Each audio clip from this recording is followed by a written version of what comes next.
Hello everyone, my name is Kat. It is that time of year again, and I am 4 years post-op. I usually do a chest update, just a really quick video to see stuff. At this point, I will say that it's less sort of like medical healing changes and more just fitness physical. Before I go into this and show my chest and my body, I want it to be clear that I am an athlete. I work out almost every single day of the week. I train for 2 very high cardio, high calorie burning intensive sports. And that's why my body looks like this. Having top surgery or going on testosterone or anything like that doesn't magically change your body. It is all work that I've put into it over the past 3 years. I started doing light workouts when I got cleared after top surgery, so about 6 weeks, pull-ups, push-ups, light bench press. I don't like the bench press. And then a year post-op is when I got back into rock climbing, and I've been doing that ever since. And for the last year and continuing on, I'm training for obstacle course races. So that being said, my top surgeon was Dr. Medali in Cleveland, Ohio. Since then, he has gone private. As far as I know, he does not take insurance, but 5 stars across the board. He and his team were fantastic. I'm very, very happy with my results, and that has come over time.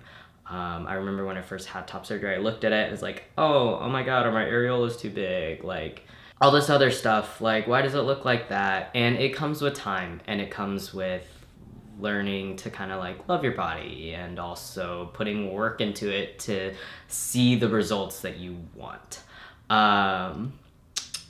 What else? The procedure I had, he calls it periareolar without nipple reduction.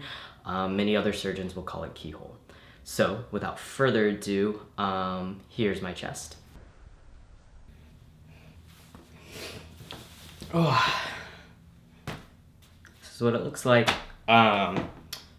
Front, side, back, side again. Yeah, super psyched. I used to be worried that my nipples and areola sat too low, but they're right where they need to be. Also used to worry that they were too big, but they're perfectly fine. They look like they're fucking fantastic. Incision, let's see. Drain hole incision, drain hole. For reference, this scar fell right under my breastices, and now it's all the way down here, which shows, I guess, skin elasticity. But this used to fall like right under the cup. So one thing that I've never talked about on this channel, or at least I don't have any remembrance of talking about, is how significant top surgery was for me in my transition and in my growth as a human being. Having top surgery was the turning point in my transition. Like, going on testosterone was great, my body felt right, it leveled me out, made me feel a lot calmer, and just a lot more comfortable, but I still had these things on my chest that made me uncomfortable. So like, but that was the turning point. So I started testosterone in December of 2014, and then there was a 7-week period in between doing that and then having top surgery. During that specific time, I had more dysphoria than I had ever had before. I was having depressive dips. I was like the unhappiest I had ever been.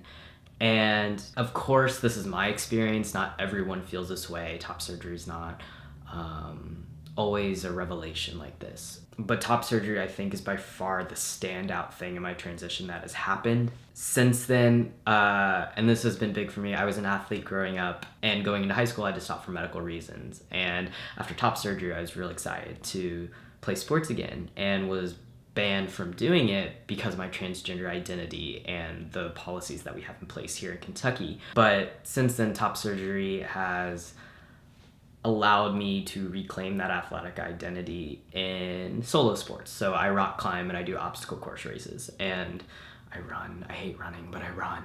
And it's amazing. I didn't realize how much I missed it, but it's something that's like beyond I can imagine. Like it, having top surgery and being on testosterone as well has allowed me to pursue these passions that I absolutely love in a different place of confidence and comfortability that I hadn't felt before. This was definitely the turning point for my transition and my growth.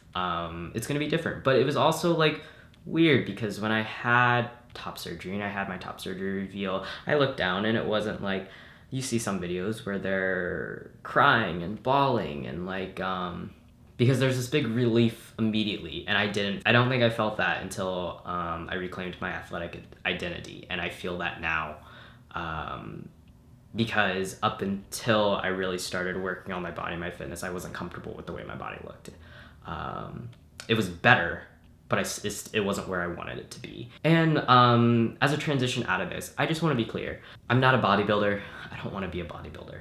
I'm a rock climber, and my goal in any kind of athletic thing I do is to create the most functional and efficient body for what I do. I like to say that I have a rock climber's body. I've got big shoulders, a big back. I've got abs that are not the prettiest. They're not bodybuilder abs where it's like row, row, row, they're even, and I've got the like obliques all ripped and stuff. But I do, in my climbing gym, I do have one of the strongest cores, and it doesn't physically have to show to be that way. And the other thing is, I get a lot of questions about fitness advice.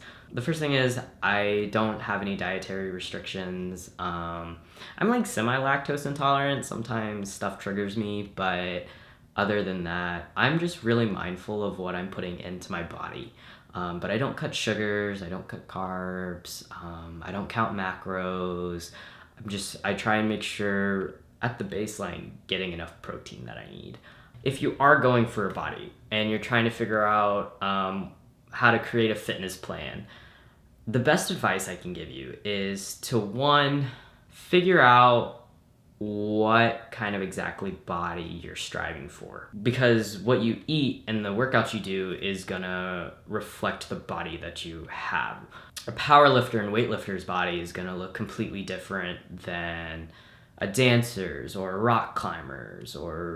So the best way to start your fitness journey if you're wanting to get in shape is to figure out first what kind of body you want. What's the end goal? Because you're gonna do different exercises and eat different things based on that. Also take rest days, please. Listen to your body, take rest days.